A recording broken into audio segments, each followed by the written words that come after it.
Hi guys, hope you're well. Happy Sunday to you. A lot of people going to be, well, I don't know, maybe in pubs, maybe not, but they're going to be out trying to watch football today. I know it's something that I used to do a great deal of, so that's why it's going to be a super quick one today. So I'm going to basically do the same as a lot of other gentlemen and probably a lot of ladies and kids as well today. Final day of the season, it's a big one. Right, more importantly, today is the seventh day of our challenge. And this is a challenge to install new beliefs and to create new habits. And the way we do that is through repetition. And then one of the first days, the mindset hack was we'd start doing some affirmations. Then we started talking about gratitude. Then we was talking about how we feel it and why it's powerful. Then we just had a couple of days just to settle in doing that. And then a couple of questions have come up last night and today about why is it that we have thoughts in our heads, like when we're overthinking and it goes round and round and round and means we can't sleep. We're either worrying about stuff or we're thinking of all the different scenarios which could go wrong. I used to be a fantastic overthinker, and we'll get into quickly why it is. It very much coincides with what we're talking about with gratitude, creating habits, and with actually doing affirmations as well. So it's actually really nice that this has come up. So if we're having our brains having soaring thoughts and we're having the same thoughts ruminating, going around and around and around, well, actually, we probably have in the region of like 80,000-90,000 thoughts every single day, and like 90% of them are the same as the thoughts you had the day before, because they are all programmed and they are all firing because of repetition.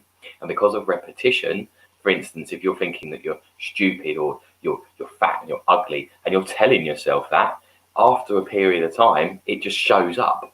Thoughts occur because of the way we've been programmed. You are not your thinking. And once we start to realize that everything's happening for us and not to us, you are not your thinking and you can choose. So we can choose to feel the best feeling thoughts. Yes, okay, it's hard because it's been programmed. Your brain has been programmed for all this time to be looking for negatives, to be telling yourself that you're not good enough, because that's how we've been programmed. We've been, the way in which we look at things, we've all got different biases and filtering systems depending upon, again, our programming. So you'll find a lot of it's kind of habitual. So things and preferences that your parents like, you'll tend to like. There'll be things that you don't like. And then sometimes you'll be introduced to things, like when you're the average of 5 people that you hang around, you tend to end up speaking a bit like them, picking up on their little sayings. That is because of programming and because of vibration. And when things vibrate, things around them can copycat. So for instance, if I'm vibing high and I'm in a really good mood and I walk into a room, other people are like, oh, they notice. Or on the opposite scale of the spectrum, if you're a bit frosty, if you're pissed off, if you're angry, people notice that stuff too. And of course, it does rub off on people. Sometimes people's negativity can rub off on us, and sometimes people's positivity can rub off on us as well. And that's why someone like myself that does these videos talking about, I don't know what you'd call it. I probably like to call it motivational education, because it's the kind of information that's really changed the way I look and perceive my life, the way I live my life. Okay, cool. I still get, I get pissed off and I get angry sometimes, have arguments with people sometimes. And then that's for another topic of conversation, but it will be things to do with triggering. And again, because of the way you've been programmed. So if you meet someone, like for instance, like when you say, oh, it's been 10 years, you haven't seen your school friends, and you go and meet them or something, and it's like nothing's changed. You kind of switch back into that energy, into some of that personality traits. Have you noticed that? Because it's a thing.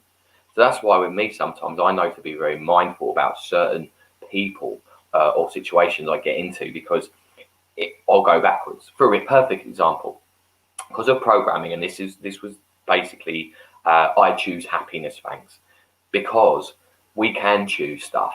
When you realize that everything ever was invented or came into creation started as a single thought, then it's really powerful to know that you can create anything with your thinking. As soon as you think of anything, it's out there, it's in the universe, it's kind of gone about its way of happening. Then what you've got to do is get yourself in the vibrational alignment with whatever it is that you desire, whatever it is you want, and then wait for it to come. So it's all well and good going, I want a new job, I want to have money, I want to look after my kids, and I want this, and I want that, and I want that. And why isn't it happening for me? Why isn't it happening for me? Why isn't it happening for me?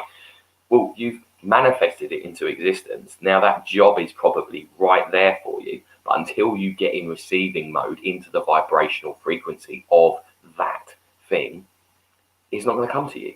So you can sometimes be the whole life be that far away from gold, but be pushing it away from you all the time because of the choices you make. So why do we do this? Well, we've been programmed to go to school to, basically the benchmark has always been 100%. We're aiming to do everything 100% perfect, which is bollocks, because why are we setting ourselves up to fail like that? Because we don't say, well, it's fine, because then you know where you can go better and there's a lesson to be learned and push forward, and where failure, there is growth. No, we're just left hanging like, oh, we didn't get 100%, therefore we're shit. So we always think we're not good enough. And then that's programmed into us from a very, very young age. One thing I always like to say, it's different perspective on a certain thing, like walking. Well, are we teaching our kids to walk? Are we? Look at how we do it. We're not. The kid's not trying to walk. I think the kid's trying not to fall.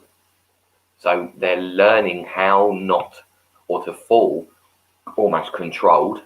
Oopsie daisy, well done. Oh, get back up.